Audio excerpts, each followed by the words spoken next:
Assalamualaikum warahmatullahi. Dokter Sahib, apakah 10 hari terakhir bulan Ramadan ini membuat Anda terjaga sepanjang malam? Atau justru pemilu yang membuat Anda terjaga? Apakah pemilu juga membuat Anda terjaga? Huzur, saya baru bisa tidur pada pukul 12 malam. Saya tidak bisa tidur nyenyak. Anda terlihat lelah hari ini. Anda sudah melaksanakan 2 tanggung jawab. Yang pertama mencari tahu hasil pemilu ya. Iya Huzur, sesuai dengan arahan Huzur, ada seorang pasien datang kepada saya mengeluh sakit pada lututnya. Saya tidak akan menyebutkan namanya. Oh, ya baik. Seperti yang Huzur sampaikan bahwa karena itikaf, maka lututnya menjadi lemas, ternyata itu benar sekali. Huzur bersabda, Anda tepat sekali ya, telah mengubah arah pembicaraan dari kepala Anda ke lutut orang lain. Anda membuat saya kagum. Ini istilahnya adalah pukul lututmu, dan kau akan kehilangan penglihatan. Anda telah mengubah fokus dari cedera kepala ke lutut.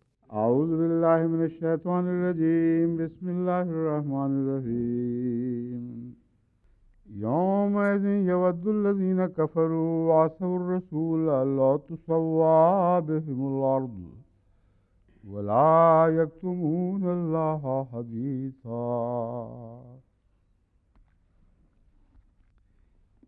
Sebelum saya menjelaskan ayat ini, ada beberapa hal umum terkait darah sebelumnya yang ingin saya sampaikan. Pertama, yaitu tentang riwayat yang saya sampaikan. Hati saya tidak bisa menerima bahwa Rasulullah SAW akan mengatakan hal seperti itu tentang Hadrat Abu Talib, bahwa sebagai akibat dari pengkhidmatannya kepada saya, yaitu Rasulullah, beliau akan dimasukkan ke dalam neraka.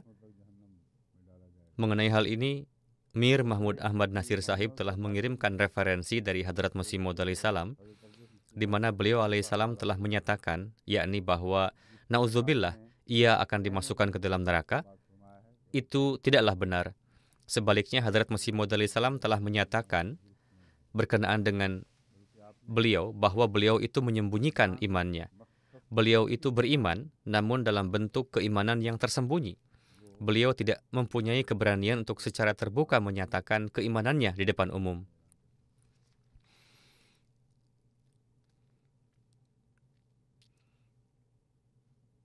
Mir Sahib telah menulis bahwa dari Malfuzat, hal ini jelas, namun saya tidak ingat referensi yang tepatnya.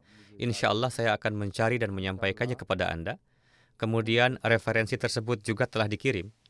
Malfuzat jilid 5 halaman 270. Ini pun merupakan kondisi Abu Talib. Bukanlah kebiasaan Allah Ta'ala untuk membuat orang yang jahat dan keji menjadi sama dengan orang yang menunjukkan sikap hormat dan menghargai. Seseorang yang telah memperlihatkan rasa hormat dan penghargaannya kepada Rasulullah tidak bisa disamakan dengan orang yang jahat dan fasik. Ini bukanlah kebiasaan Allah Ta'ala bahwa dia menyamakan orang yang jahat dan fasik dengan orang yang menunjukkan rasa hormat dan penghargaan. Meskipun tampaknya beliau tidak menerima Islam, namun tidak ada kesombongan dalam corak apapun karena senioritasnya. Ada kemungkinan bahwa kata agarce, yakni meskipun, telah dihilangkan sebagai pengganti kata agar atau jika, namun pokok bahasannya sama. Jika dalam arti agarce itu atau meskipun itu, berarti bahwa meskipun dia tidak menerima Islam, namun tetap ada arogansi senioritas, dan kata Buzrug Sali adalah satu kata, kesombongan yang dimiliki oleh orang yang lebih tua dalam kaitannya dengan urusan seorang anak yang secara alamiah dilahirkan, bahwa apa yang ada di depan saya ini, saya lebih tua darinya. Hadrat Abu Talib tidak pernah menunjukkan kesombongan seperti itu, tetapi beliau memperlihatkan sebuah sikap penghormatan terhadap Rasulullah SAW. Tidak ada penelitian seperti itu dalam hadis. Ada sebuah kata yang terlewatkan di sini. Ada kemungkinan beliau membaca kalimah syahadat. Masih Maud alaihissalam menyatakan bahwa pengucapan kalimah bukanlah hal yang mustahil. Mungkin saja beliau telah mengucapkannya. Namun karena dalam hadis hal ini belum diselidiki secara menyeluruh, maka saat ini tidak ada yang bisa dikatakan mengenai hal itu.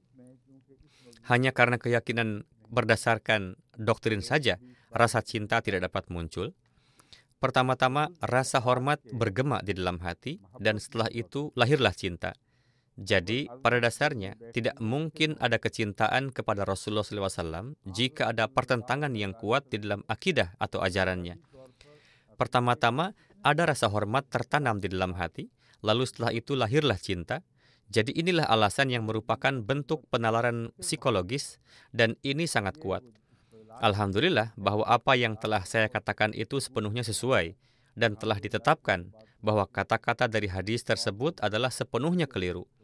Nabi SAW tidak akan pernah mengatakan hal seperti itu, baik dari segi gaya bahasa maupun dari segi kejadiannya.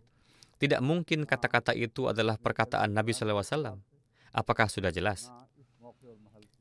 Ada sebuah diskusi tentang tafsir Quran As-Safi, dan kemudian di sampingnya ada Al-Kafi dan Asy-Syafi dan lain-lain. Jadi masalah yang telah disebutkan kemarin masih belum selesai. Saya mengirim pesan kepada para ulama kita agar mereka memberitahu saya tentang kredibilitas tafsir tersebut. Syarah Kafi Kitabus Syafi fi Tafsiril Quran, tafsir Al-Quran yang dikenal dengan Safi yang saya bahas kemarin, nama sebenarnya adalah Kitab fi Tafsiril Quran, sedangkan As-Safi fi Syarhi Usul Al-Kafi adalah kitab lain yang juga saya sebutkan kemarin. Keduanya bukanlah kitab yang sama. Di antara kitab-kitab tersebut, kitab Usulul Kafi adalah yang tertua. Kitab ini adalah dasarnya. Setelah itu banyak tafsir-tafsir yang ditulis. Satu-satunya adalah kitab As-Safi fi Syarhi Usulil Kafi dan kitab Asy-Syafi yang merupakan tafsir Al-Quran yang ditulis pada masa setelahnya, yakni pada abad ke-12 Hijriah, dan merupakan sebuah tafsir yang terkenal yang ditulis oleh ulama Syiah, Al-Faiz Al-Kashani, yang termasuk dalam jajaran ulama Syiah pada abad ke-11 Hijriah. As-Safi fi Syarhi Usulil Kafi ditulis oleh Syekh Khalil bin Al-Ghazi Al-Qazwini yang wafat pada tahun 1066 Hijriah. Dengan kata lain, ia hidup 50 tahun sebelum Al-Faiz Al-Kashani. Akan tetapi, kita tidak bisa mengatakan hal tersebut. Di sini telah dituliskan sebagai abad ke-11 Hijriah. Apa yang kita ketahui mengenai kapan pada abad ke-11 beliau dilahirkan? Tahun 1066 juga sangat dekat dengan akhir abad ke-11. Itulah sebabnya mengapa tampaknya ia adalah seorang yang hidup sezaman dengannya. Keduanya sama-sama menulis tafsir ini. Salah satunya adalah As-Safi fi Syarhi Usulil Kafi, dan yang lainnya adalah Kitabus Safi fi Tafsirul Quran. Kitabus Safi ini merupakan tafsir yang berdiri sendiri dan ditulis oleh Al-Faiz Al-Kashani. Bisa difahami? Dan pada abad ke-11 Hijriah, seorang ulama Syiah yang terkenal menulis sebuah tafsir, As-Safi fi Syarhi Usulil Kafi. Prinsip-prinsip dasar yang telah disebutkan dalam Al-Kafi telah dijelaskan dalam tafsir ini. Penulis kitab ini adalah Asy-Syaikh Khalil bin Al-Ghazi Al-Qazwini yang wafat pada tahun 1066 Hijriah. Sekarang tinggal Usulil Kafi ya. Kitab apakah ini? Kitab ini sudah tua sekali. Di antara kitab-kitab fundamental Syiah, kitab ini ditulis oleh Hadrat Abu Ja'far Muhammad bin Yaqub bin Ishaq Al-Kulaini Ar-Razi yang hidup pada tahun 250 hingga 329 Hijriah. Jadi itu berarti beliau hidup di abad ke-3 dan ke-4 Hijriah. Jadi ini adalah keputusan akhir mengenai tafsir-tafsir ini. Hadrat kita, Hafiz Muzaffar Ahmad Sahib, yang saya menggunakan hadrat untuk beliau, maka tidak ada salahnya karena beliau telah menjadi bagian dari orang-orang tersebut. Masya Allah. Beliau menulis bahwa dalam daras Quran, ketika menyebutkan topik pahala atas perbuatan seseorang sebelum menerima Islam, Huzur menyampaikan sebuah hadis, namun karena kata-kata dari hadis tersebut tidak ada di hadapan Huzur, maka hadis tersebut tidak dibacakan. Beliau berkata bahwa sekarang saya mengirimkan kata-kata dari hadis tersebut. Diriwayatkan oleh Hadrat Hakim bin Hizam bahwa beliau menyampaikan di hadapan Rasulullah SAW, yaitu, pada masa jahiliyah, saya melakukan perbuatan baik berupa sedekah, memerdekakan budak, dan menyambung silaturahim dengan kerabat saya. Dan saya lakukan itu demi meraih pahala. Bagaimana pendapat Anda tentang hal itu? Kata pendapat yang digunakan di sini tidak pada tempatnya. Kata yang tepat seharusnya adalah apa petunjuk Anda. Orang-orang tidak akan menanyakan pendapat Nabi SAW dengan cara seperti itu. Jadi, apa petunjuk Anda? Apakah saya akan menerima pahala karenanya? Nabi SAW menyatakan bahwa engkau telah diberi taufik untuk menerima Islam karena semua perbuatan baik yang engkau lakukan di masa lalu. Selanjutnya, dalam bab yang sama, yaitu dalam Sahih Muslim, narasi kedua, riwayat kedua yang disampaikan adalah bahwa setelah mendengar hal tersebut, Hadrat Hakim bin Hizam berkata, "Demi Allah, saya tidak akan pernah meninggalkan amal-amal baik itu dalam keadaan Islam ini. Bahkan saya akan melanjutkannya. Sekarang masalah tersebut dapat diterima sampai pada poin ini. Selanjutnya, angka-angka yang disebutkan tidak dapat diterima, karena tampaknya perawi menambahkan sesuatu dari dirinya sendiri. Hal tersebut adalah oleh karena itu, pada masa jahiliyah, ia memerdekakan 100 budak dan bersedekah dengan 100 ekor unta, dan setelah memeluk Islam, ia memerdekakan 100 budak dan bersedekah dengan 100 ekor unta. Sekarang, setelah menerima Islam, tindakan melakukan perbuatan baik secara alamiah akan meningkat dan ratusan ribu muslim memerdekakan budak. Itulah sebabnya ketika para perawi seperti itu berpikir bahwa angka-angka tersebut harus dibuat dengan cara yang tepat, mereka sebenarnya menciptakan suatu halangan. Oleh karena itu, kita menerima bahwa beliau mungkin telah mengatakan hal ini. Tidak mustahil bahwa setelah Islam setelah Islam, saya akan melanjutkan perbuatan-perbuatan baik itu karena saya diberi pahala besar karenanya, yakni Islam. Tetapi setelah menerimanya, saya tidak lagi melakukannya, serta menyamakan perbuatan saya pada masa jahiliyah dengan perbuatan saya setelah menerima Islam adalah mustahil. Itulah sebabnya saya menerima riwayat yang telah dikirim oleh Hafiz Sahib dengan ucapan terima kasih, namun tidak dengan kondisi bahwa beliau pada kenyataannya hanya memerdekakan 100 orang budak dan bersedekah 100 ekor unta. Di sini Hafiz Sahib juga telah mengirimkan beberapa hadis lain.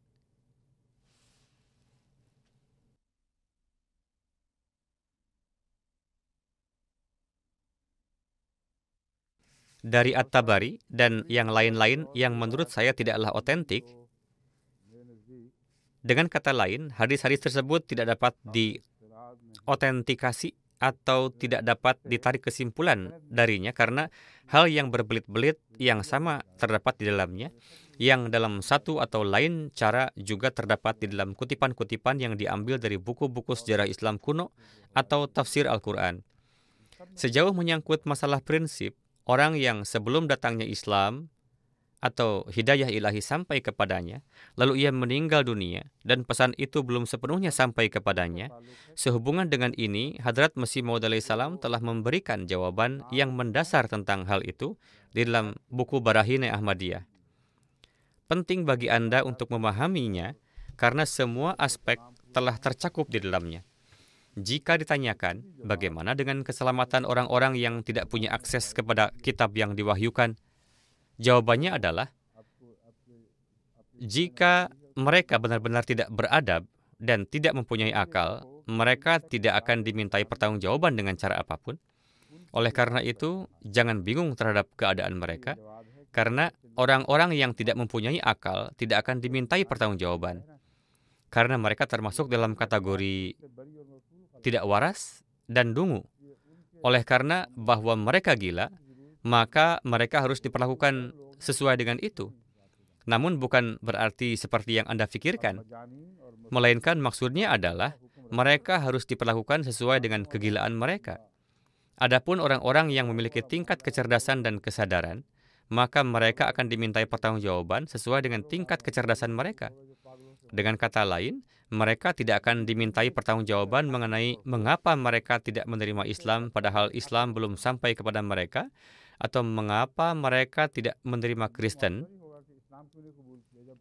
padahal Kristen belum sampai kepada mereka. Mereka akan dimintai pertanggungjawaban dalam hal ini. Apakah jalan yang benar yang mereka tempuh berdasar akal dan rasionalitas mereka atau tidak? Jika mereka melakukan demikian, maka Allah akan meminta pertanggungjawaban mereka. Inilah hukum yang telah ditetapkan. Setelah itu tidak perlu lagi terperangkap dalam diskusi lebih jauh. Sekarang ada hal lain yang menarik, bahwa dalam daras kemarin, sehubungan dengan kata tertentu, saya telah menyebutkan unsur-unsur tata bahasa yang keliru, dan alasan kesalahan tata bahasa tersebut adalah karena ada kata Al-Quran yang serupa yang telah digunakan di tempat lain. Namun faedahnya adalah bahwa terjemahan yang salah yang telah disebutkan telah dibetulkan melalui kata tersebut. Kata yang saya terjemahkan adalah mustatir. Apakah itu dari mustatir? Itu hanya disebutkan secara sepintas. Di dalam Al-Quran, Allah Ta'ala menyatakan bahwa lindungilah dirimu dari zaman itu, takutlah terhadapnya. Kana syarruhu mustatiro. Keburukannya adalah mustatiro. Dan makna mustatir yang saya terjemahkan sebenarnya adalah terjemahan dari kata mustator. Karena Al-Quran menggunakan kata ini di tempat lain, yaitu pada surah ke-54 ayat 53. Dan segala sesuatu yang mereka telah lakukan tercatat dalam kitab-kitab. Pada ayat ke-54, dan segala perkara yang kecil dan besar telah dicatat. Mustator merujuk pada sesuatu yang tertulis. Jadi disebabkan adanya fakta bahwa ketika menyebutkan keburukan pada zaman tertentu yang merupakan hal yang sudah ditetapkan, maka makna kata mustator menjadi lebih jelas. Itulah sebabnya saya secara spontan memakai makna ini dan menjadikan mustatir sebagai sebuah turunan dari kata satar, yang mana hal ini tidak benar. Dari kata satar, bentuk kata kerja mustatir tidak mungkin ada. Karena di antara huruf sin, to, ra, tidak ada huruf vokal. Dan kata mustatir dibentuk dari kata kerja ajwaf yang memiliki huruf vokal di tengahnya.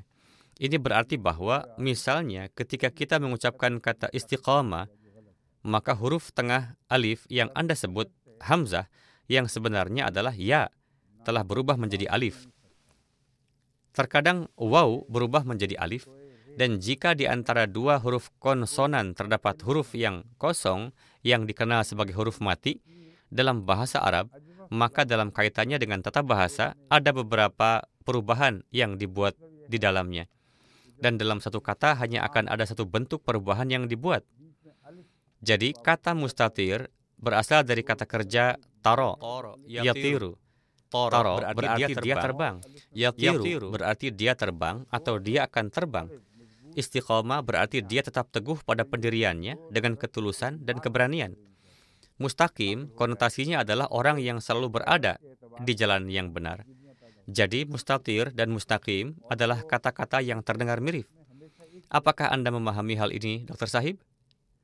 Sekarang pertanyaannya adalah, apa yang menjadi dasar pembenaran bagi terjemahan yang terdapat dalam semua terjemahan Al-Quran kita? Yaitu bahwa keburukannya akan menyebar ke seluruh dunia karena mustaqim. Berarti orang yang selalu tegas, teguh di atas istiqomah. Kata mustatir hanya bisa berarti orang yang selalu terbang atau orang yang sedang terbang. Jadi terjemahan dari kedua kata ini adalah orang yang selalu tekun dan orang yang terbang. Takutlah kalian akan keburukan pada hari itu yang akan tersebar dengan luas. Karena para ulama terdahulu tidak berpendapat bahwa keburukan seperti itu akan meluas. Bahkan mereka tidak membayangkan akan datangnya masa di mana keburukan akan turun dari langit dan menyebar ke sana kemari. Itulah sebabnya mereka tidak punya pilihan lain selain menerjemahkannya dengan seakan-akan keburukannya tersebar ke segala penjuru, seperti debu yang bertebaran. Padahal jika kata mustatir digunakan dalam kaitannya dengan debu, maka kata itu akan berarti bertiup ke atas, bukan bertebaran. Jadi, terjemahan tersebut juga telah dimasukkan ke dalam terjemahan kita bahwa keburukan itu akan tersebar luas. Karena dalam kaitannya dengan kata toro, pokok bahasan tentang keburukannya yang tersebar luas tidak ada korelasi dengannya. Maka saya lebih memilih makna mustator dan saya menerjemahkannya sebagai kejahatan itu telah menjadi hal yang tidak berubah yang telah dituliskan. Hal itu telah menjadi ketetapan di dunia dan telah dituliskan di atas muka bumi bahwa kejahatan ini pasti akan terjadi. Tetapi sekarang saya telah mengerti bahwa jika kata ini dibentuk untuk kata tair, maka terjemahan lain yaitu akan tersebar luas juga tidak benar. Terjemahan yang tepat untuk kata ini adalah takutlah akan hukuman pada waktu itu, yang keburukannya akan bertiup kencang seperti angin. Dan ini merujuk kepada era peperangan udara, ketika segala bentuk kehancuran akan turun dari langit. Masih Maud alaihissalam bersabda bahwa api akan turun dari langit. Jadi kita memahami bahwa maksud dari ayat ini merujuk kepada era ketika alat-alat atau bahan-bahan yang bisa terbang di udara akan ditemukan, serta keburukan akan menghujani manusia dari langit. Dan ini adalah kondisi yang paling berbahaya dari keburukan yang akan turun dari langit. Perhatikanlah bagaimana melalui satu kesalahan ini Allah Ta'ala terkadang memunculkan hal-hal yang lebih baik dan mengagumkan. Dan kesalahan tersebut menjadi sumber pertolongan untuk memahami hal yang lebih agung. Sekarang kita beralih kepada pokok bahasan dalam ayat keempat, ayat 42.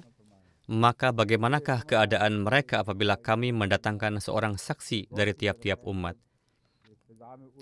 Saya telah menyebutkan bahwa ketika makna harfiah untuk kata syahid digunakan, dalam arti syahida alai, ala haulai syahid, yaitu mereka hadir, seorang penjaga dan seorang pengawas. Kemudian kalimat demi kalimat dengan makna semacam itu diturunkan, sehingga membuat pokok bahasan ayat ini tidak dapat dimengerti. Atau dengan keluar dari pokok bahasan ayat ini, makna-makna semacam itu disodorkan kepada kita, sehingga tidak dapat diterima dari aspek manapun. Dan mayoritas ulama yang memuja orang yang sudah meninggal, serta tidak ragu-ragu dalam menyamakan manusia dengan Allah Ta'ala, mereka juga tidak membedakan antara ilmu manusia dan keagungan Allah Ta'ala. Mereka menarik kesimpulan bahwa kalimat syahidun alaihim yang merujuk kepada Nabi SAW adalah berkaitan dengan dunia dan hari kebangkitan kelak. Jadi, bagaimana mungkin Nabi SAW bisa menjadi seorang syahid jika beliau tidak ada di mana-mana? Ini adalah sesuatu yang telah saya singgung sebelumnya. Sekarang saya akan membahas berbagai penyimpangan yang ada di dalamnya secara rinci dan mengutip berbagai pendapat para ulama tentang pendapat mereka mengenai hal ini. Dalam sebuah tafsir, sebuah terjemahan yang sangat sederhana dan lugas telah diterjemahkan, dan tafsir Al-Quran ini adalah Majma'ul Bayan, yang merupakan kitab dari Allamah Abu At-Tabrasi. Ia mengatakan bahwa pada hari penghakiman, Allah yang Maha Kuasa akan meminta keterangan dari Rasulullah SAW tentang umatnya untuk bersaksi dalam mendukung atau menentang mereka. Dengan kata lain, beliau harus memberikan dua bentuk kesaksian. Demikian pula, ia harus meminta kesaksian dari Nabi SAW mengenai umatnya. Ayat ini memberikan penekanan yang sangat besar terhadap ketaatan dan menjauhi kemaksiatan, dan melarang perbuatan-perbuatan yang dilakukan di tengah masyarakat yang bisa mengganggu kesopanan.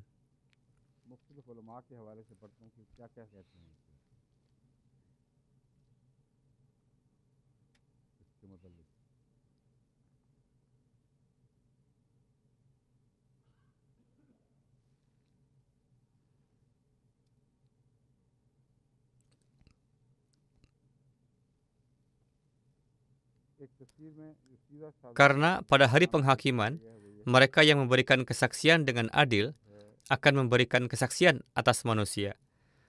Mereka tidak akan menundanya, dan tidak ada fitnah yang dapat dibuat mengenai keterangan mereka.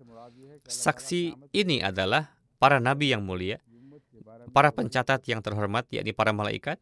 Mereka akan berada dekat dengan tempat dan periode waktu Allah berfirman, yakni selain para nabi, semua kelompok lain akan dimasukkan sebagai saksi, sebagaimana Allah Ta'ala berfirman dalam surah Al-Baqarah ayat 144, dan demikianlah kami menjadikan kamu satu umat yang mulia, supaya kamu menjadi penjaga umat manusia. Kemudian dia menyatakan pada surah ke-50 ayat 19, tidaklah ia mengucapkan suatu perkataan, melainkan ada di dekatnya malaikat penjaga yang siap mencatatnya. Dalam surah ke-17 ayat 37, sesungguhnya telinga, mata, dan hati, dengan kata lain, kata fuwad, yang disebutkan di dalam Al-Quran pada urutan terakhir, merujuk kepada kesadaran jiwa, yaitu poin terakhir dari kesadaran manusia. Dan karena itu kata fuwad digunakan untuk hal ini. Jadi itulah gambaran yang merupakan tanda dari kehidupan individualnya, yang merupakan tanda dari indranya. Semua ini akan dimintai pertanggungjawaban. Kemudian terdapat ayat lain, yaitu surah ke-24 ayat 25. Dan sehubungan dengan kata syahadat, memberikan kesaksian, Al-Quran menyatakan, pada hari ketika lidah, tangan, dan kaki mereka menjadi saksi atas apa yang dahulu mereka kerjakan. Para ahli tafsir menyatakan bahwa demikian juga dalam kaitannya dengan tempat dan waktu, mereka juga akan memberikan kesaksian terhadap perbuatan seseorang. Dan di sini beliau meninggalkan satu aspek, yakni yang berkaitan dengan kulit manusia, yang juga akan menjadi saksi atas perbuatan-perbuatan salah yang dilakukannya. Jadi, kata syahid yang digunakan di semua tempat ini tidak dapat mengimplikasikan bahwa mereka ada di mana-mana, kecuali para saksi yang merupakan bagian dari tubuh manusia dan para malaikat yang ditugaskan secara permanen untuk seseorang yang menjadi saksi atas setiap individu. Dan itu berarti bahwa hal ini merupakan suatu sistem yang bekerja di bawah para malaikat, dan apapun yang dilakukan atau difikirkan oleh seseorang, hal itu dicatat di bawah suatu sistem rohani. Jadi, pada hari penghakiman, catatan itu akan berbicara dan kesaksian para malaikat ditulis dengan cara ini. Inilah hal-hal yang akan terwujud dengan sendirinya pada hari kiamat, yaitu dengan cara demikian, bahwa setiap nabi akan muncul sebagai saksi atas para pengikutnya, dan Nabi SAW akan muncul sebagai saksi atas semua nabi. Dengan kata lain, beliau akan muncul sebagai saksi atas seluruh umat manusia.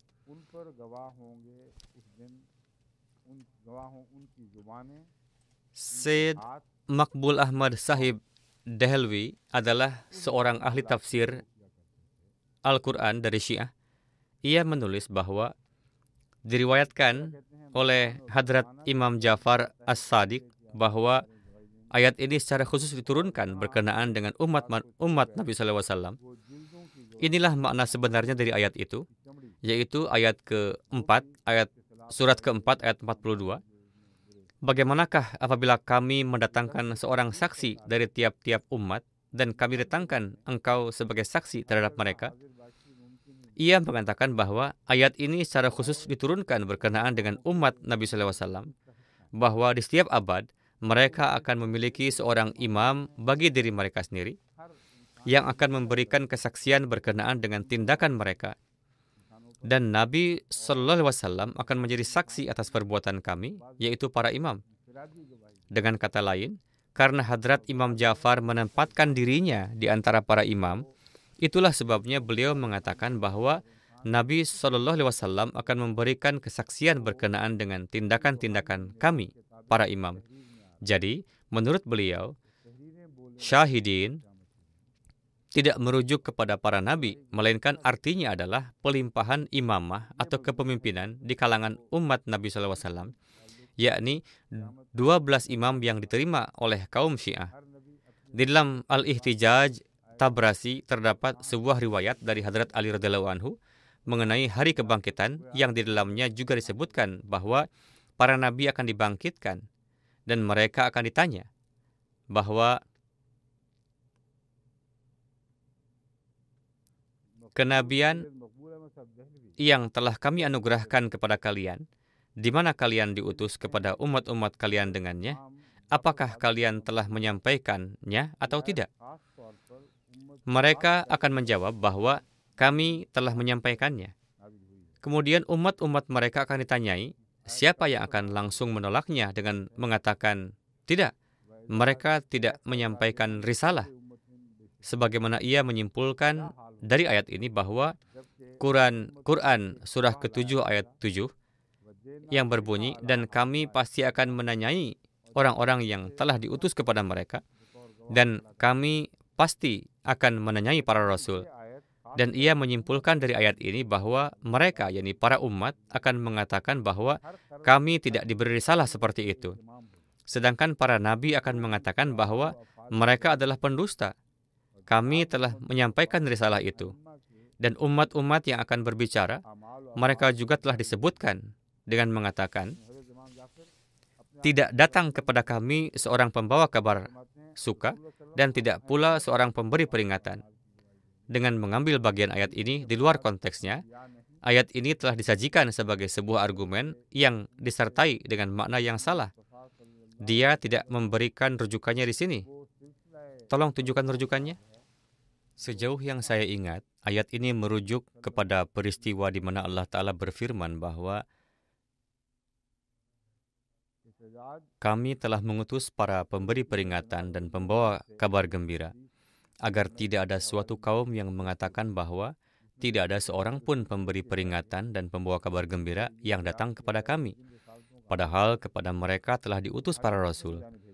Jadi, dia menggunakan riwayat Al-Quran ini sebagai argumentasi yang mendukung dirinya sendiri. Pada waktu itu, para rasul yang lain akan menjadikan Rasulullah sebagai saksi atas mereka. Dengan kata lain, hal ini telah disampaikan dengan cara yang sangat bertentangan dengan narasi Al-Quran. Adapun yang dimaksud adalah bahwa Rasulullah akan ditunjuk sebagai saksi oleh Allah Ta'ala atas semua orang. Dia mengatakan bahwa ketika risalah para nabi ditolak, maka Allah Ta'ala akan berada dalam dilema yang luar biasa, yaitu apakah aku harus mendengarkan para nabi itu atau mereka? Di mana para nabi akan mengatakan bahwa lihatlah hal ini. Ya Allah, apakah engkau tidak akan menerima perkataan Nabi SAW? Maka pada saat itu mereka akan menjadikan Rasulullah sebagai saksi mereka. Demikianlah Rasulullah akan menjadi saksi atas kebenaran para nabi dan penolakan dari umat-umat mereka.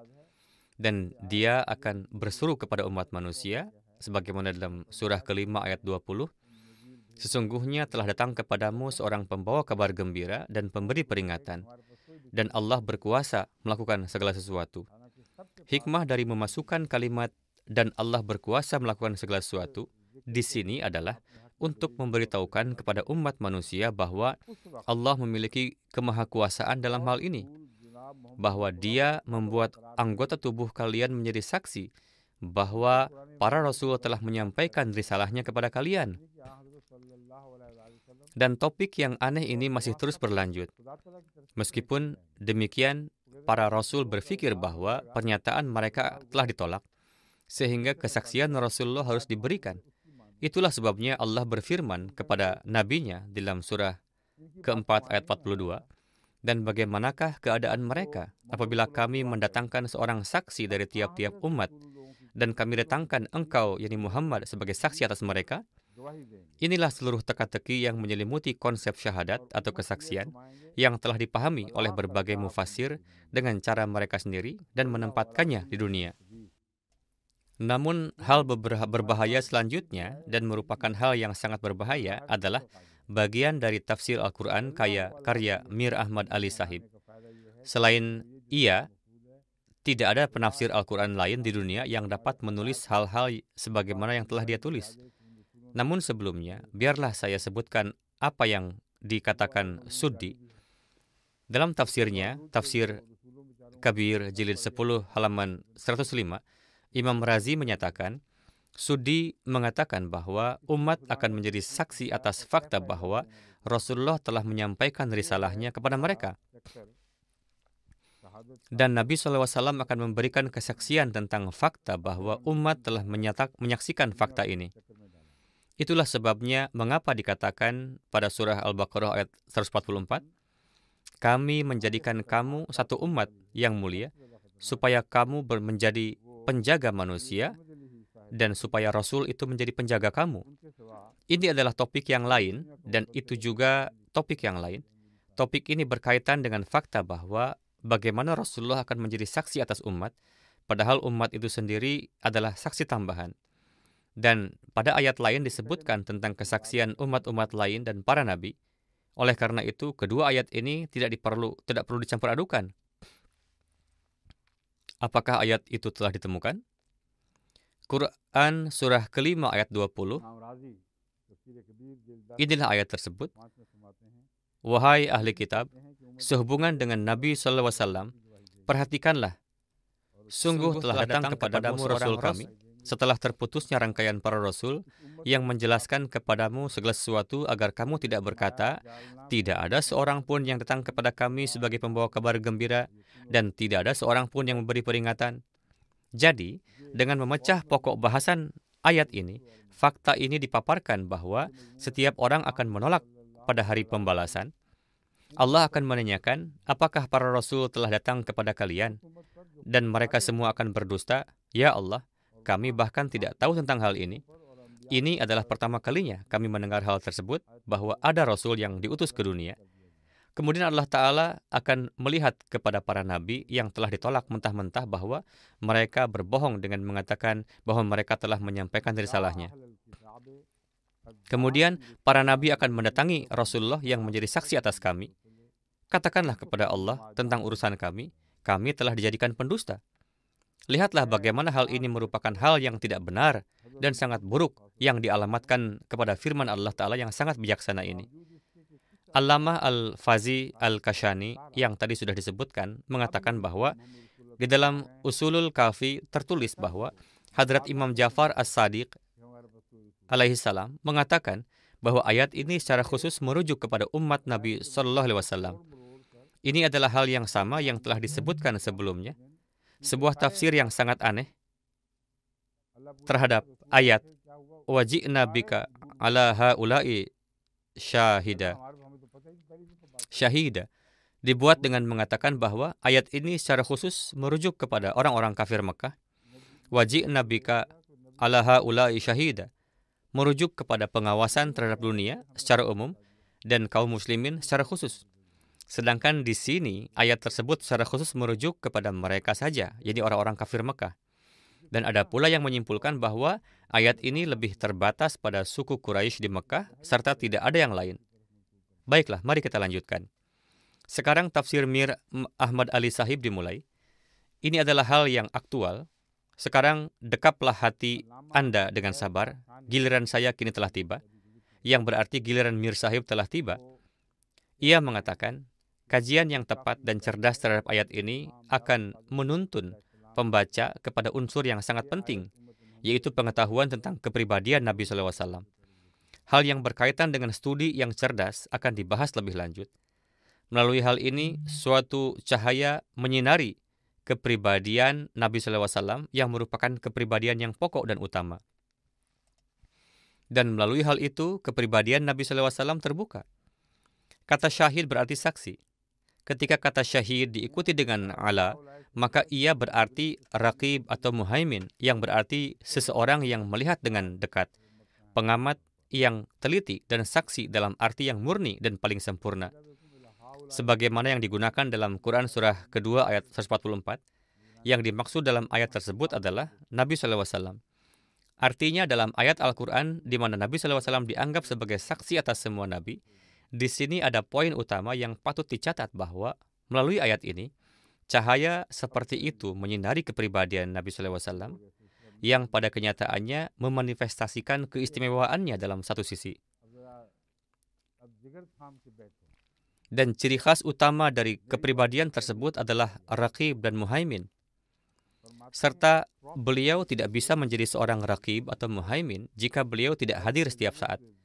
Jadi, inilah kepribadian Nabi SAW yang menjadi saksi atas tindakan semua orang yang kepada mereka engkau diutus. Dan saksi dalam pengertian ini seolah-olah seseorang berdiri dan melihat seseorang di depannya. Ini adalah terjemahan yang ia berikan. Timbul pertanyaan, dapatkah seseorang yang tidak hadir dalam suatu peristiwa memberikan kesaksian atas kejadian tersebut? Ini adalah pertanyaan yang sangat jelas, bahwa seseorang yang tidak hadir bagaimana mungkin ia dapat menjadi saksi bagi orang lain. Ayat ini mengatakan bahwa seorang saksi akan dipanggil dari setiap umat di setiap zaman, dan Rasulullah SAW akan dipanggil untuk menjadi saksi atas semua saksi itu. Ini berarti bahwa Rasulullah hidup dan sadar di setiap zaman dan hadir di setiap zaman, tidak hanya di zaman ini saja. Menurutnya, tidak ada makna lain selain itu, bahwa dalam kaitannya dengan memberikan kesaksian atas para nabi, Rasulullah adalah abadi dan kekal sebagaimana Allah Ta'ala. Dan kesimpulan yang ia ambil dari hal ini juga, sangat mengejutkan. Ayat ini mengatakan bahwa seorang saksi akan dipanggil dari setiap umat di setiap zaman, dan Rasulullah akan dipanggil untuk memberikan kesaksian atas semua saksi tersebut. Pernyataan Al-Quran suci ini dengan jelas menunjukkan bahwa Rasulullah pada hakikatnya hadir bersama setiap nabi. Rasulullah tidak diragukan lagi hadir bersama semua nabi, terlepas dari masa atau negeri mereka. Di setiap belahan bumi dan di setiap masa, dan sebagaimana terdapat di dalam surah kedua ayat 143, beliau senantiasa hadir bersama para imam suci hingga hari kiamat untuk menjadi saksi atas mereka semua. Dari ayat ini, kesimpulan selanjutnya diambil bahwa Rasulullah tetap hadir setiap saat bersama para imam kita dan akan tetap bersama mereka hingga hari kiamat. Dari ayat manakah ia menyimpulkan hal ini?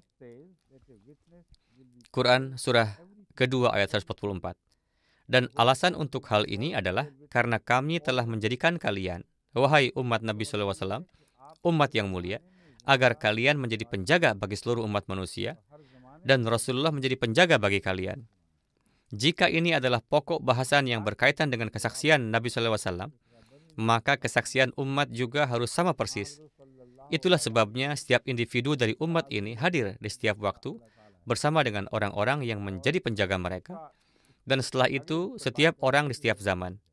Dengan demikian, terdapat kontradiksi yang begitu mengerikan dalam kesimpulannya, sehingga orang akan tercengang. Bagaimana mungkin orang yang memiliki rasionalitas dasar mengabaikan masalah ini? Karena sanggahan terhadap argumen beliau ini ada di dalam ayat itu sendiri. Jika setiap individu dari umat ini adalah syahid, kemudian Rasulullah adalah syahid. Maka dari sini dapat diambil dua argumen, yakni bahwa setiap individu dari umat ini selalu hadir setiap saat bersama setiap manusia dan mengamati setiap orang serta mengawasi mereka, dan tidak ada seorang pun yang berada di luar cakupan ini. Hanya dengan demikian ia bisa menjadi saksi. Lalu, mengapa Nabi SAW hanya tinggal dengan para imam saja? Jika beliau adalah penjaga umat, maka setiap individu yang merupakan bagian dari umat Rasulullah menghendaki Rasulullah tetap bersamanya setiap saat untuk menjadi saksi atas dirinya. Ini adalah pokok bahasan yang diambil dari hal tersebut.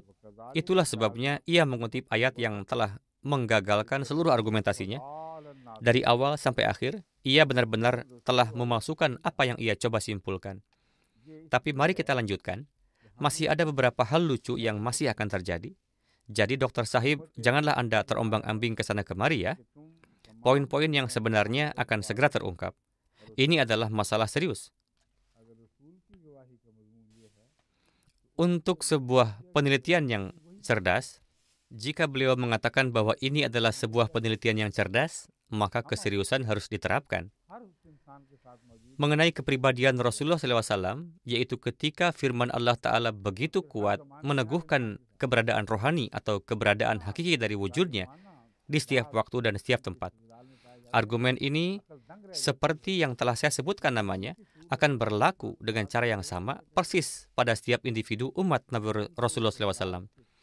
Dimanapun para utusan samawi atau para pembimbing yang ditugaskan oleh ilahi memainkan peran mereka masing-masing dalam membimbing umat manusia menuju pemikiran yang benar dan jalan yang tepat, atau yang benar dalam kehidupan yang penuh tantangan di dunia, dapatkah makhluk pilihan ilahi seperti itu menjadi begitu bodohnya, bahkan tidak mengenali malaikat Jibril?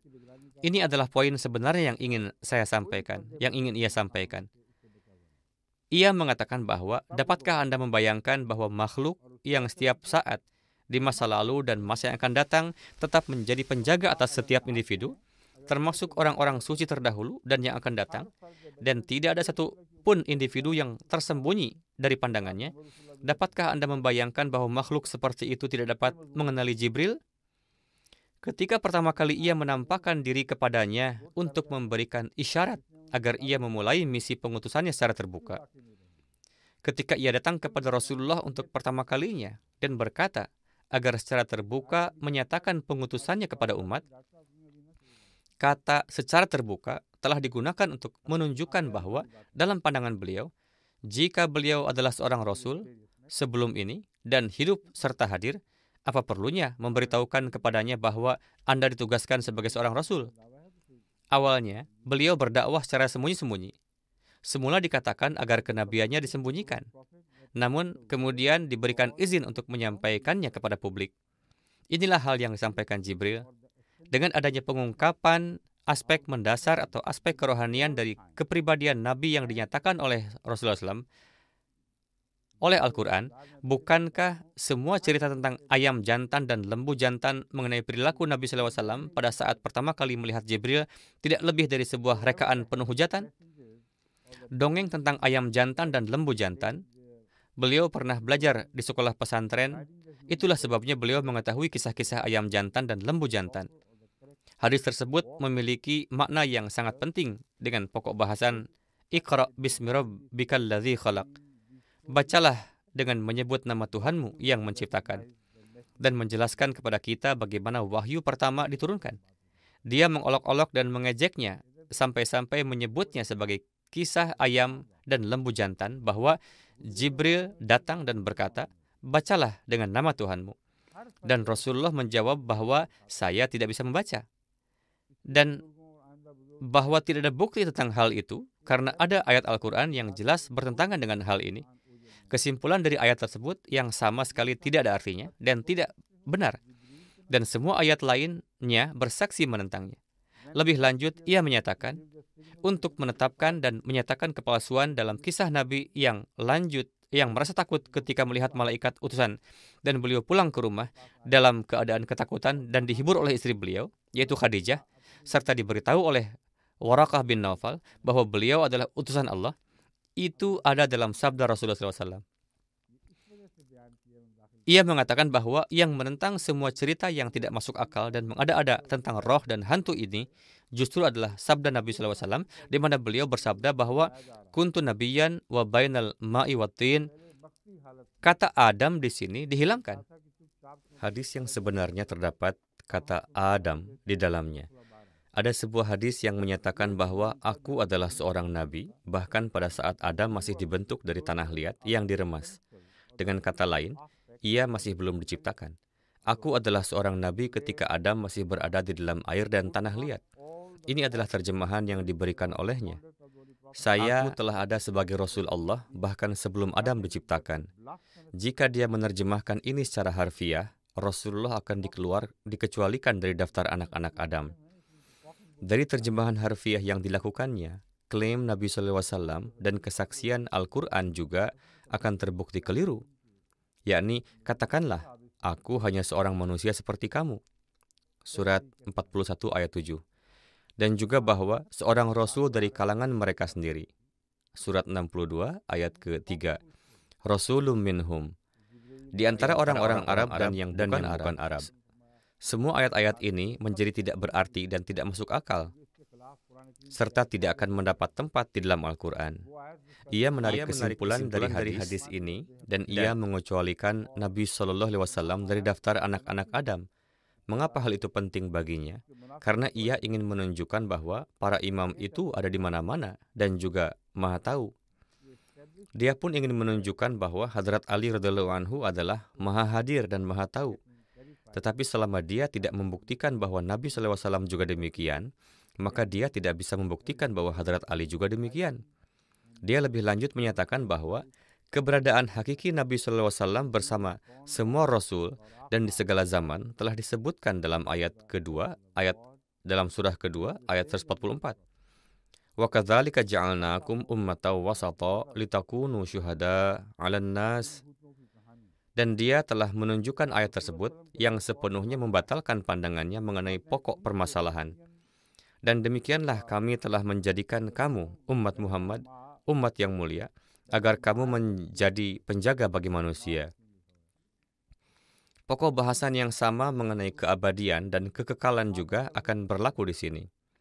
Dia lebih lanjut menyatakan bahwa ayat surah ke-16 ayat 90, yang artinya, dan ingatlah hari itu ketika kami akan membangkitkan dalam setiap umat seorang saksi terhadap mereka di antara mereka sendiri, dan kami akan mendatangkan engkau sebagai saksi terhadap mereka semuanya. Dan kami turunkan kepadamu kitab untuk menjelaskan segala sesuatu dan petunjuk serta rahmat dan kabar suka bagi orang-orang yang berserah diri kepada Allah.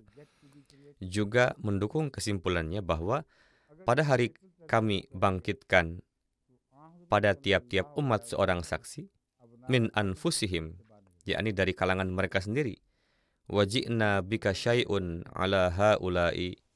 Dan jika Rasul SAW tidak termasuk golongan mereka, bagaimana mungkin beliau dapat menjadi saksi di tengah-tengah mereka? Sedangkan saksi-saksi yang lain adalah dari golongan mereka. Setiap kata dari ayat Al-Quran ini menyangkal klaim tersebut dan sepenuhnya membatalkannya. Dia menyajikan hadis atau ayat-ayat Al-Quran yang mendukungnya, yang justru bertentangan dengan pokok bahasan ini. Ia lebih lanjut menyatakan bahwa ayat ini, yang ia kutip dari surah An-Nahl, memperjelas eksistensi rohaniyah yang unik dari Nabi sejak awal dunia hingga akhir. Sebelum awal dunia, ketika dunia diciptakan, ini adalah doktrin yang sama dengan doktrin yang dimiliki umat Hindu mengenai para resi mereka. Kita melihat bahwa ada banyak orang Hindu yang hadir di sana, dan setelah bertemu dengan mereka dan mendengarkan mereka, ia menjadi terpengaruh dan mulai menampilkan Nabi SAW sebagai seorang resi Hindu yang fiktif. Dia mengatakan bahwa sejak awal penciptaan, para resi kami telah ada. Ia berkata bahwa para resi diciptakan pertama kali, dan kemudian barulah ciptaan-ciptaan lainnya dibuat. Itulah sebabnya Mir Sahib mempunyai ide, yakni menurut asumsi kaum Hindu, Nabi SAW adalah seorang nabi yang diciptakan sebelum penciptaan dunia, dan hal-hal lain seperti bumi dan ciptaan lainnya muncul setelahnya. Ia mengatakan bahwa hal ini sudah jelas. Apakah sudah jelas, Dr. Sahib? Ayat ini menjelaskan keberadaan rohani Nabi SAW yang unik dari awal dunia hingga akhir. Suatu bukti dapat diterima hanya jika orang yang memberikan bukti itu telah menyaksikan sendiri objek yang dipertanyakan. Ini adalah persoalan yang sama yang sedang dibahas, kecuali jika saksi tidak melihatnya dengan matanya sendiri, dia tidak bisa menjadi saksi. Makna lain dari kata syahadat yang diterima dalam bahasa Arab dan oleh para ulama, yaitu penjaga, yang merupakan makna utama, bahkan belum disebutkan. Ia hanya bersikeras pada satu hal, yaitu bagaimana ia dapat menjadi seorang saksi jika ia tidak pernah melihat dengan matanya sendiri. Saksi yang memberikan kesaksian tentang suatu umat tentu saja adalah Rasul yang telah menyampaikan kebenaran kepada mereka. Dan orang yang menjadi saksi atas semua saksi itu hanya dapat terjadi jika ia hadir selama semua saksi itu mengabdi, serta telah menyaksikan pengabdian mereka, juga tanggapan dari kaumnya. Dengan demikian, apa yang dikatakan oleh Nabi tentang dirinya sendiri? Ia kembali mengutip hadis yang sama. Dapat dengan mudah dibayangkan betapa kelirunya imajinasi tentang kepribadian Nabi SAW ketika dikatakan bahwa saat utusan itu adalah seorang malaikat dan apa yang disampaikannya adalah pesan dari Tuhan. Lalu ia merasa takut hingga gemetar. Yang terburuk dari semua itu adalah bahwa pelipur lara bagi penghulu para nabi yang eksistensi ruhaniyahnya terbukti di luar semua keraguan, datang dari seorang wanita dan dari orang yang bernama Warakah bin Naufal. Dia mengatakan bahwa adalah suatu hal yang memalukan bahwa nabi yang kekal itu, ketika dikatakan bahwa beliau mulai gemetar karena keagungan wahyu, beliau dihibur oleh seorang wanita. Setelah sampai pada titik ini, seluruh penghormatan kepada Hadrat Khadijah yang telah tertanam di kalangan Syiah sepenuhnya ia tolak, hanya untuk membuktikan bahwa Rasulullah SAW adalah kekal. Mari kita lanjutkan. Dalam hal yang sama, setelah surah Al-Baqarah ayat 42, ia memberikan rujukan Al-Baqarah 144. Dan demikianlah kami menjadikan kamu umat yang mulia. Saksi-saksi atas orang-orang ini pada dasarnya harus sempurna.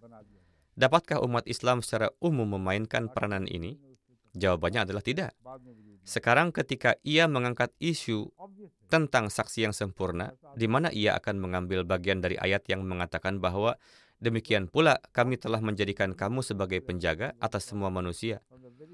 Ada begitu banyak kebingungan dalam pikirannya sehingga seseorang tetap saja tercengang, namun hal ini dianggap sebagai kajian yang cerdas.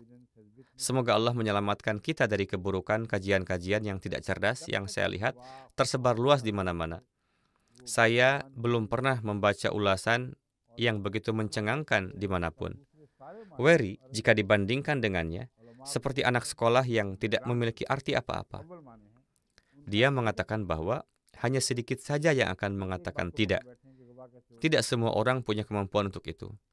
Hanya sedikit orang yang secara alamiah harus suci dan sempurna dalam aspek kehidupan mereka, dalam semua aspek kehidupan mereka. Orang yang seperti itu tidak ada yang lain dalam Islam selain ahli bait yang suci. Sekarang ia telah sampai pada titik yang ingin ia buktikan. Dia mengatakan bahwa ketika Al-Quran menyatakan bahwa kami telah menjadikan kalian sebagai umat yang mulia dan penjaga atas manusia, bagaimana mungkin Anda dapat mengajukan pertanyaan bahwa orang yang berdosa dan tidak sempurna dapat menjadi saksi atas orang lain? Dan Anda tahu bahwa seluruh umat manusia tidak sempurna. Dan inilah yang Allah katakan di sini. Oleh karena itu, hal ini berarti bahwa topik bahasan ini hanya berlaku bagi ahli bait dan tidak berlaku bagi yang lain. Tentang kesucian pribadi seseorang yang Allah telah nyatakan dalam ayat ini dan itu, saya telah membahas masalah ini dengan sangat rinci. Ahli bait yang ia maksud, mengapa mereka tidak menyadari kejadian-kejadian mengerikan yang akan terjadi di Karbala, meskipun mereka mempunyai sifat-sifat seperti itu? Mengapa mereka tidak menyadari apa yang akan terjadi dan apa yang tersembunyi? Di semua pertemuan-pertemuan yang penuh kepiluan dan penderitaan, di mana kejadian-kejadian tersebut dikenang, jika Mir Sahib menghadiri satu pertemuan saja, ia sendiri akan menjadi saksi atas fakta bahwa deskripsi yang diberikan tentang ahli bait dalam pertemuan-pertemuan pilu itu menunjukkan bahwa mereka bukanlah orang-orang yang mengetahui hal-hal yang gaib dan juga bukan orang-orang yang maha hadir dan maha mengetahui seperti Allah Ta'ala. Setelah mengatakan hal tersebut, ia menyatakan pengumuman serupa telah dibuat oleh Allah Ta'ala di dalam Al-Quran, di mana dikatakan bahwa seorang saksi dari setiap umat, orang-orang yang datang kemudian akan dipanggil untuk memberikan kesaksian terhadap kebenaran dan perilaku manusia. Dan Nabi Muhammad SAW akan dipanggil untuk menjadi saksi atas semua saksi. Imam Zainul Abidin diriwayatkan telah berkata, "Nahnu syuhada Allah." Kami adalah saksi-saksi Allah. Hal yang sama diriwayatkan dari Amirul Mukminin Ali bin Abi Thalib. Jadi, seluruh inti dari argumentasi ini adalah bahwa Nabi SAW adalah seorang saksi dan merupakan saksi yang kekal. Tanpa beliau, tidak ada kesaksian. Setiap orang di dalam umatnya tidak sempurna dan lemah. Oleh karena itu, Allah Ta'ala berfirman bahwa kami telah menjadikan kalian sebagai umat yang menapaki jalan tengah. Sama sekali tidak ada artinya. Kecuali maknanya ialah bahwa Ahlul Bait dan para imam terhormat yang berasal dari keturunan Ahlul Bait, yakni para imam Syiah, mereka senantiasa hadir dan menjadi penjaganya. Dalam arti, semua imam Syiah tidak hanya hadir di zaman ini, melainkan mereka hadir di setiap zaman. Dan ini adalah masalah yang tidak ada korelasinya dengan garis keturunan manusia. Ini adalah suatu garis silsilah ilahi yang Allah Ta'ala kirimkan ke dunia pada saat penciptaan alam semesta. Ini adalah suatu gambaran yang benar-benar menyimpang yang telah ia sajikan, yang menurutnya disebut sebagai kajian yang cerdas. Itulah sebabnya Dr. Sahib, berhentilah dari jenis kajian cerdas ini. Bahkan jangan mendekati kajian cerdas ini. Ini sangat mengganggu syaraf, bukan? Sangat mengganggu syaraf sehingga tampaknya syaraf-syaraf menjadi kacau. Pertama, kita berpuasa dan kemudian di atas itu ada hal-hal ini. Bayangkan bagaimana keadaan orang tersebut. Surah An-Nisa ayat 43. Yauma idzi yawaddul ladzina kafaru wa asaw rasula law tusawwa bihimul ard wa la yaktumunallaha haditsa. Pada hari itu, orang-orang kafir dan yang mendurhakai Rasul, mereka berharap dengan keinginan yang sangat besar. Yawaddu, artinya mereka ingin sekali. dan mereka ingkar kepada Allah dan mendurhakai Rasul agar bumi diratakan dengan mereka, dan mereka tidak dapat menyembunyikan sesuatu apapun dari Allah. Ketika Allah itu sedemikian rupa sehingga Dia adalah saksi dan penjaga atas segala sesuatu, maka mengatakan bahwa makna dari kesaksian orang lain adalah karena Allah tidak dapat mengambil keputusan tanpa kesaksian mereka adalah benar-benar tidak masuk akal. Tafsir dari ayat ini adalah sebagai berikut: waddahu yawudduhu wuddun mawaddatun ahabbahu. Seperti yang saya sebutkan sebelumnya, kata ini berarti cinta.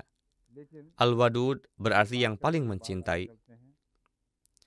Kata kerja yang digunakan adalah awaddu, yang berarti menurut lisanul Arab, saya berharap. Itu keinginan saya. Dalam mufradat, kecintaan terhadap sesuatu dan keinginan untuk mendapatkannya disebut wud. Al-waddu juga merupakan nama sebuah berhala. Saya heran bagaimana mereka mengatakan sanam. Dikatakan bahwa ada berhala yang disebut wad, di mana di dalam Al-Quran ada dikatakan pada Al-Quran surah ke-71 ayat ke-24, dan tinggalkanlah wad maupun suwa. Di sana digunakan kata wad yang menurut Imam Raghib. Jadi jangan salah memahami ini ya. Ini tidak ada hubungannya dengan cinta, tapi hanya sebuah nama berhala. Ia mengatakan bahwa ada kemungkinan itu disebut wad, karena menurut pendapat mereka, berhala ini, Tuhan fiktif ini, Al-Wad, adalah perantara cinta antara mereka dan Tuhan. Dia mengatakan bahwa kata wad dihubungkan dengan watad. Watad adalah nama sebuah paku yang setelah dipukul dengan kuat, akan menyatukan satu benda dengan benda lainnya. Jadi, ia mengatakan bahwa watad sama dengan wud, karena ia menyatukan satu hal dengan yang lainnya. Dan cinta juga menyatukan seseorang dengan orang lain. Imam Raghib menyatakan bahwa mawadat memiliki arti sebuah komitmen yang abadi. Artinya, hubungan yang bersifat sementara tidak dapat disebut cinta. Cinta adalah sesuatu yang ketika sekali terjadi, kemudian tidak pernah pergi, dan mengikat seseorang dengan yang lain selamanya. Tusawa, sawahu bihi, wasawa, bainahuma, azala. Tassawa bihi, yang disebut dalam ayat tersebut adalah, artinya, dalam Aqrabul Mawarid dikatakan, itulah mengapa ia tidak dihancurkan. Ketika bumi menutupi seseorang di dalam perutnya, itu adalah salah satu tanda akhir dari kehancuran. Itu adalah bukti pasti. Mengenai kata wabihil ardu tasawwat bihi, terkadang ba memberikan arti ala dan ma juga. Talub mengatakan bahwa itu berarti bahwa mereka menjadi seperti tanah dan bumi terbalik di atasnya.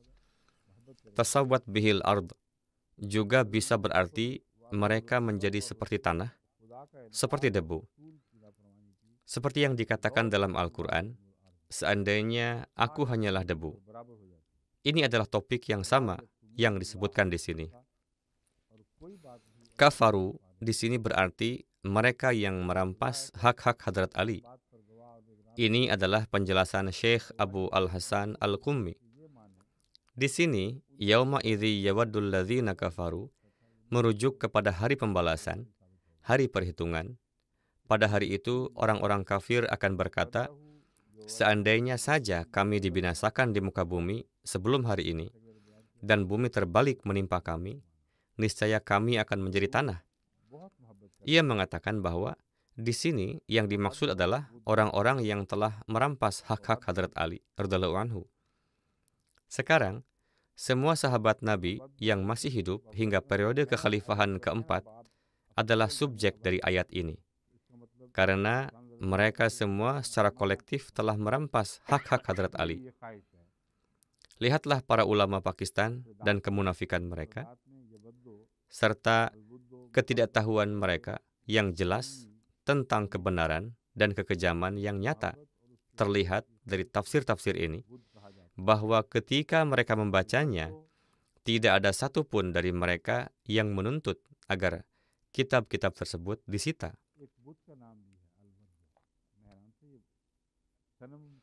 Tidak ada satupun dari mereka yang meminta agar orang-orang itu semua dihukum gantung atas kejahatan memfitnah Nabi SAW dan para sahabatnya. Selama buku-buku ini tidak dibakar, selama buku-buku tersebut tidak dijadikan abu, selama itu pula kita tidak akan beristirahat. Selama itu pula mereka tetap akan diam. Ketika ada penjelasan yang luar biasa mengenai Al-Quran di dalam tafsir Saghir, di sana mereka mulai terbakar bahwa mengapa tafsir ini diperlihatkan kepada dunia. Ini akan menunjukkan keagungan Al-Quran, kemuliaan Allah akan diperlihatkan. Inilah kenyataan mereka, kenyataan mendasar mereka yang jelas bagi siapa saja yang merenungkannya ketika membaca tafsir-tafsir ini, bahwa mereka tidak mempunyai kecintaan kepada Allah dan Nabi-Nya. Mereka hanya mencintai diri mereka sendiri, dan tidak ada hal lain yang dapat menandingi itu. Dimanapun kepemimpinan mereka terancam, maka tidak ada yang dapat mengancam mereka selain Jemaat Muslim Ahmadiyah. Di saat itulah mereka bergejolak, mulai berjihad melawan hal-hal yang baik. Di saat itu juga, setiap hal yang manis terasa pahit bagi mereka. Namun ketika kepemimpinan yang berbeda muncul dan diperkenalkan kepada dunia, tetapi itu tidak mengancam mereka secara langsung, maka tidak membawa perbedaan bagi mereka. Misalnya, ketika Syiah mulai menyebar di Pakistan dan mulai merebut beberapa lahan dari mereka, terutama di distrik Jang, saat itu para pemimpinnya adalah Syiah, dan tempat suci Muslim adalah Sunni. Perlahan-lahan, kaum Syiah semakin menonjol, sehingga demi melindungi tanah mereka, dengan konsep pertahanan wilayah, mereka menganggap bahwa rakyat biasa sebagai bagian dari wilayah mereka. Ketika ancaman muncul, mereka pun melawan kaum Syiah. Mereka bangkit hanya sampai pada tingkat ini saja, supaya tidak meluas. Sejauh menyangkut pelarangan buku-buku mereka dan gerakan untuk menyatakan mereka sebagai non-Muslim, mereka tidak melakukannya, karena mereka sangat menyadari bahwa jika mereka mulai melakukan hal itu, meskipun sebagian dari mereka telah mulai mengatakannya, tetapi kebanyakan dari mereka takut akan hal ini.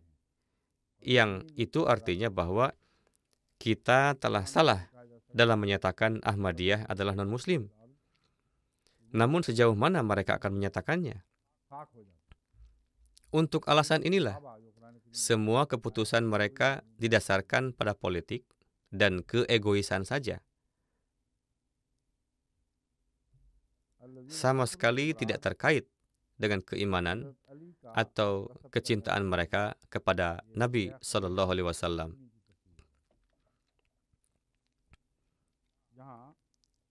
Mereka berkata bahwa pada saat itu mereka akan berharap sebagaimana para mufassir telah menyatakan bahwa bumi akan menelan kita, akan menyelimuti kita. Mereka akan berharap seandainya saja kita menyembunyikan Ali dari Nabi SAW. Ali dari Nabi SAW. Tolong periksa kalimat ini ya. Kafaro Rasul, artinya Nabi SAW tidak pernah menyembunyikan perintah berkenaan dengan Hadrat Ali. Tidak. Ini bukan untuk ini. Ini untuk wala yaktumunallaha haditha. Terjemahannya adalah dan mereka tidak akan dapat menyembunyikan apapun dari Allah. Mereka membaca ini terus-menerus, dan bersamaan dengan itu, bumi diratakan dengan mereka. Dan mereka mengatakan, meskipun secara tata bahasa tidak mungkin, mereka mengatakan ini sambil menggabungkannya. Mereka akan mengatakan dengan penuh penyesalan bahwa seandainya kami mati dan menjadi tanah, bahwa bumi telah menelan kami, dan seandainya kami tidak menyembunyikan kesaksian Ali dari Nabi SAW. Ini adalah kesaksian yang mereka sadari.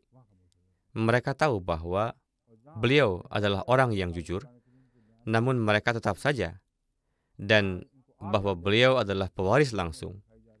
Kesaksian inilah yang kami sembunyikan. Abu Hayyan mengatakan bahwa itu adalah wow hal. Dalam keadaan ini, mereka mengingkari bahwa mereka tidak taat kepada Nabi SAW. Mereka yang kafir dalam keadaan ini, yakni mereka tidak taat kepada Nabi SAW, bukan dalam arti kafir secara umum, tetapi dalam keadaan ini, mereka tidak taat kepada Nabi SAW. Imam Abu Fida menyatakan mengenai hal ini, berkenaan dengan Sa'id bin Zubair, seseorang berkata kepada Hadrat Ibnu Abbas bahwa ada beberapa pertentangan dalam ayat-ayat Al-Quran. Hadrat Ibnu Abbas berkata, jika ada sesuatu di dalam Al-Quran yang menimbulkan keraguan, maka beritahukanlah saya.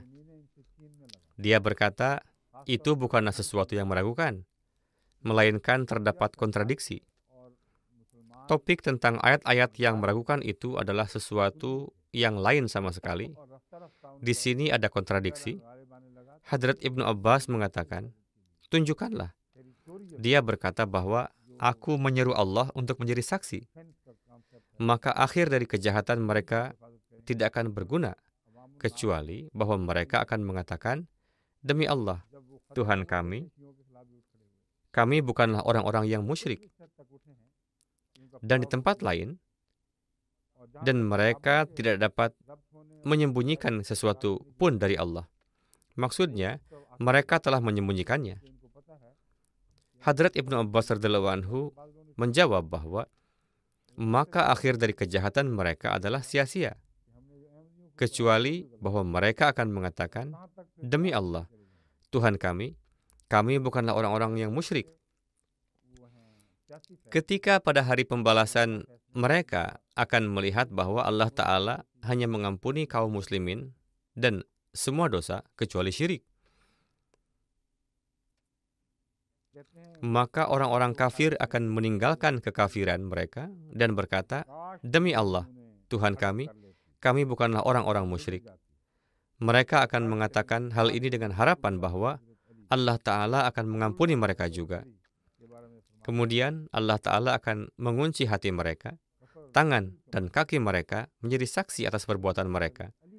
Sehubungan dengan keadaan ini, beliau berkata, pada hari itu, orang-orang yang kafir dan yang tidak taat kepada Rasul berharap, seandainya bumi diratakan dengan mereka, niscaya mereka tidak dapat menyembunyikan sesuatu pun dari Allah, meskipun mereka berdusta. Dengan cara ini, Hadrat Ibnu Abbas radhiyallahu anhu menghilangkan pertentangan yang seharusnya ada. Ayat ini, saat ini kita tidak dapat membahasnya secara rinci, yaitu ayat, lalu akhir dari kejahatan mereka. Ingatkan saya bahwa saya akan melihat konteks ayat ini, dan kemudian kembali lagi ke topik ini di derasi yang lain. Ada pula yang berpendapat bahwa bumi dijadikan rata dengan mereka. Kalimat ini menunjukkan penyesalan mereka karena dihidupkan kembali dan dihadirkan di hadapan Allah Ta'ala. Seandainya saja mereka dikembalikan kepada keadaan semula dan kuburan-kuburan itu dibuka dari tempat mereka berasal, maka mereka akan kembali dikuburkan di dalamnya. Ini juga merupakan tafsir dari ayat ini. Dalam tafsir kita disebutkan bahwa ungkapan mereka juga dapat digunakan dalam arti bahwa kesaksian Nabi Shallallahu Alaihi Wasallam yang menentang mereka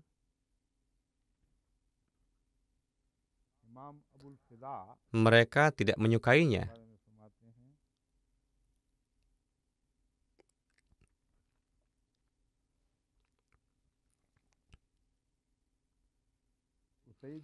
Dan itu menyebabkan ketidaknyamanan bagi mereka. Dan mereka mengatakan bahwa seandainya saja kami mati sebelum kesaksian ini. Semua pembahasan tentang kesaksian yang telah muncul ini, menurut saya, tidak dapat diterima dengan cara seperti ini.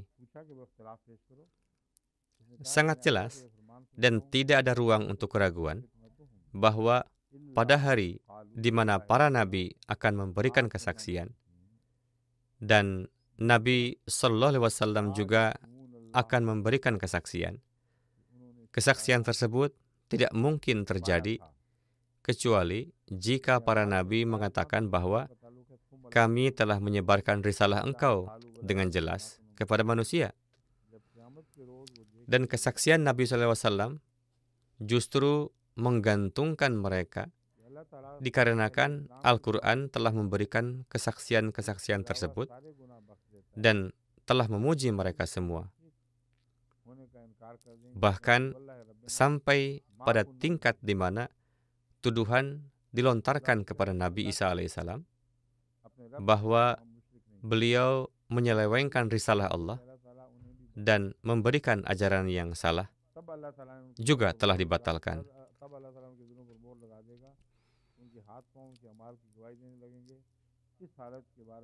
Kesaksian Al-Quran sudah ada, yaitu kesaksian yang membebaskan semua nabi.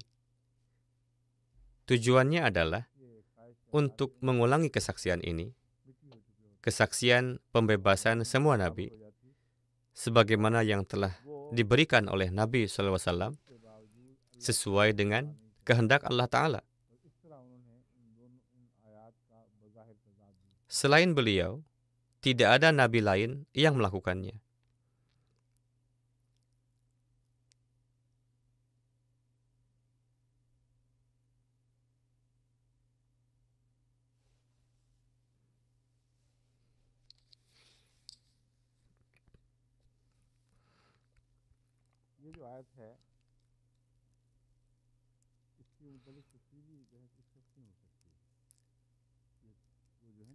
Karena alasan ini,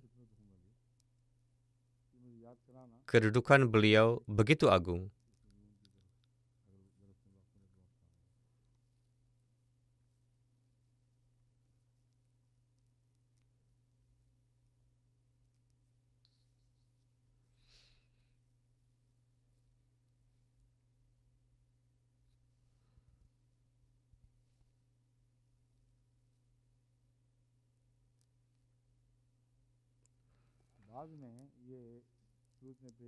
Sehingga para mufasir mengabaikan hal ini dan beralih kepada topik-topik lain.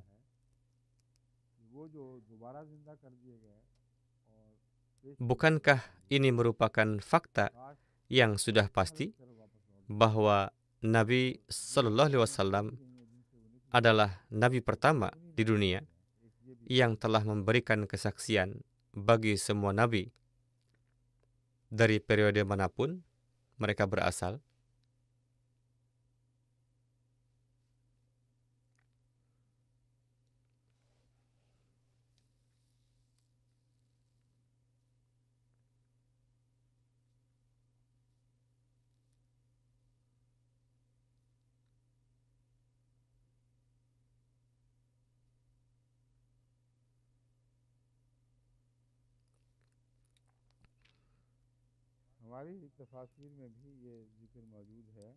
Dan memberikan kesaksian tentang kebenaran mereka, sehingga kehadiran beliau tidak diperlukan, melainkan cukuplah Allah Ta'ala berfirman, seandainya engkau berada di sana ketika hal itu terjadi pada Musa alaihissalam, itu sudah cukup.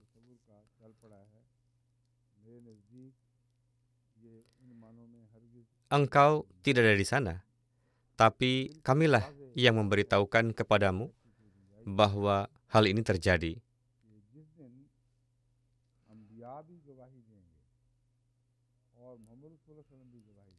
Kesaksian Nabi Sallallahu Alaihi Wasallam berada di bawah kesaksian Allah Ta'ala, dan kesaksian mana yang lebih besar daripada kesaksian Allah Ta'ala?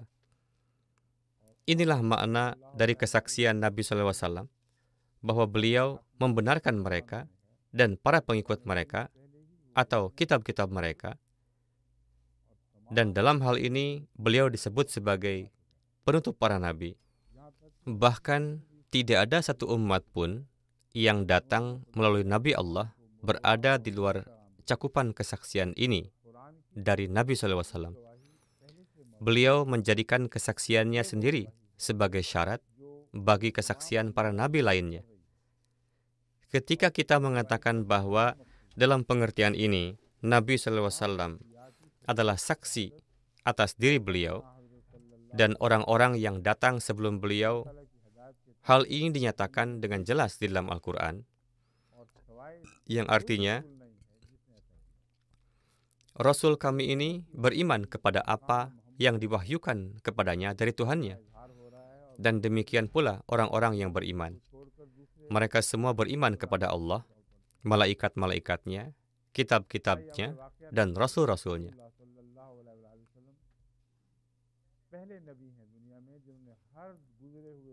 Mir Sahib mengatakan kepada saya, kesaksian ini adalah dalam arti bahwa setiap orang dari setiap bangsa adalah saksi dimanapun seorang nabi datang. Seakan-akan dia melihat bahwa sebuah ayat telah diwahyukan kepadanya oleh Tuhan ataupun tidak. Sungguh ide yang tidak masuk akal. Dan Al-Quran tidak memberikan izin bagi ide yang tidak masuk akal untuk disandarkan kepadanya. Inilah kesaksian. Mengapa kesaksian mereka menjadi sebuah kesaksian? Itu karena fakta bahwa Nabi Allah memberikan kesaksian, dan beliau adalah saksi yang benar. Kesaksian Nabi SAW berkaitan dengan kesaksian Allah Ta'ala. Allah memberitahukanmu di dalam Al-Quran bahwa mereka semua adalah benar. Jadi, engkau memberikan kesaksian ini, sehingga tidak diperlukan lagi kehadiran orang lain. Sejauh menyangkut tentang kehadiran, Nabi SAW hadir di semua keadaan, terbukti dalam Al-Quran, bahwa di dalam diri beliau sendiri. Bukankah ayat yang saya tulis ini berkenaan dengan pengamatan Mir Sahib? Itu nanti ya.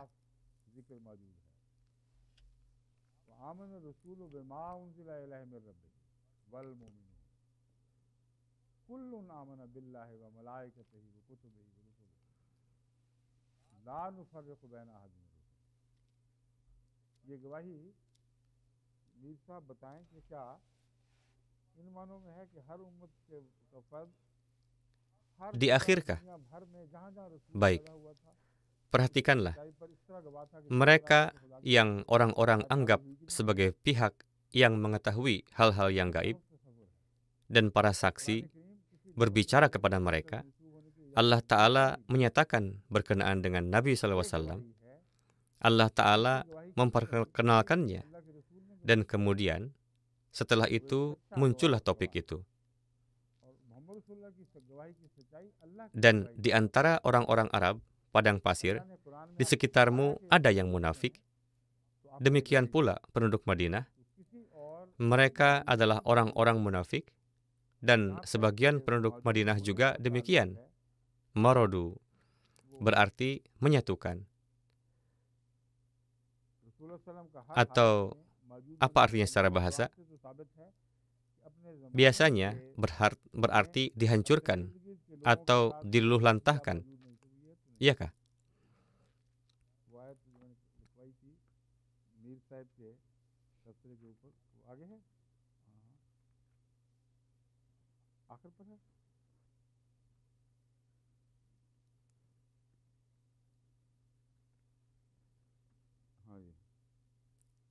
Coba kita lihat terjemahannya sekarang.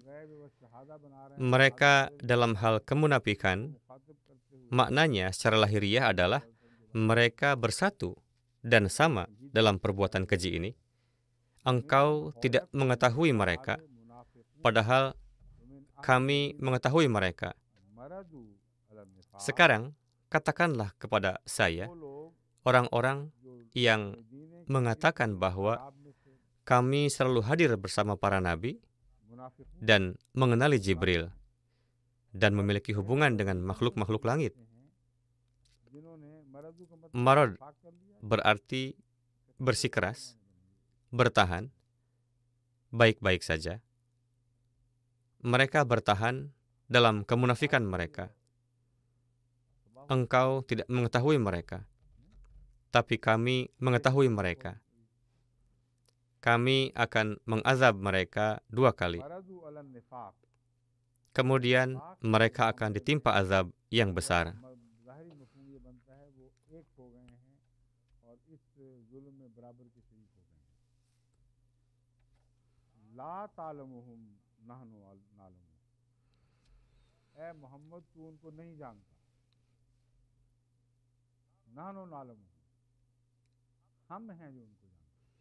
Jadi, di sini Allah Ta'ala dengan jelas menyatakan bahwa kalian bahkan tidak mengetahui orang-orang munafik yang ada di Madinah dan di sekitarnya.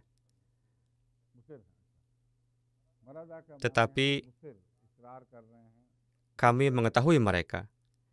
Jadi, bagaimana mungkin itu adalah makna kesaksian? Jika tidak, kita harus menerima bahwa beberapa ayat Al-Quran secara jelas menolak banyak ayat Al-Quran lainnya. Alih-alih demikian, jauh lebih sederhana jika kita bersama-sama menolak Mir Ahmad Ali Sahib. Bersihkanlah diri kita darinya. Apakah kita semua sepakat dalam hal ini? Daripada bersatu dalam hal yang salah, persatuan yang munafik, kita seharusnya memiliki satu kesatuan orang beriman. Ini adalah hal yang benar, dan pada topik ini kita harus menyimpulkan ayat ini. Saya keliru telah meninggalkannya.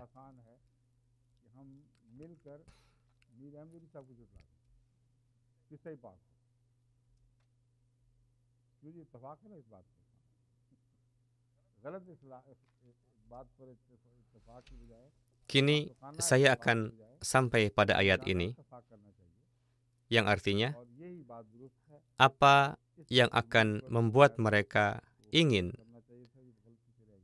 agar mereka dilenyapkan.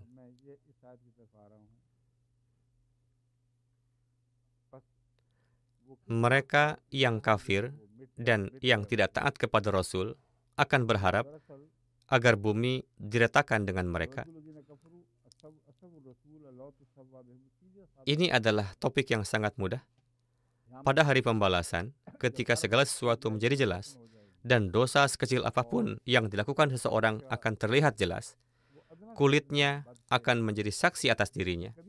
Ia akan dikelilingi oleh para saksi, maka tidak ada tempat baginya untuk lari. Dia akan berkata bahwa seandainya saja sebelum ini aku menjadi tanah.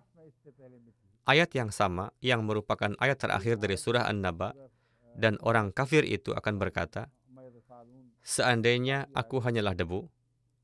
Ini adalah topik yang sangat mudah dan tidak ada alasan untuk menyimpangkannya di sana-sini. Dan hasil akhirnya adalah ini, yang artinya, dan mereka tidak akan dapat menyembunyikan sesuatu pun dari Allah. Selebihnya insya Allah ta'ala besok ayat nomor 46.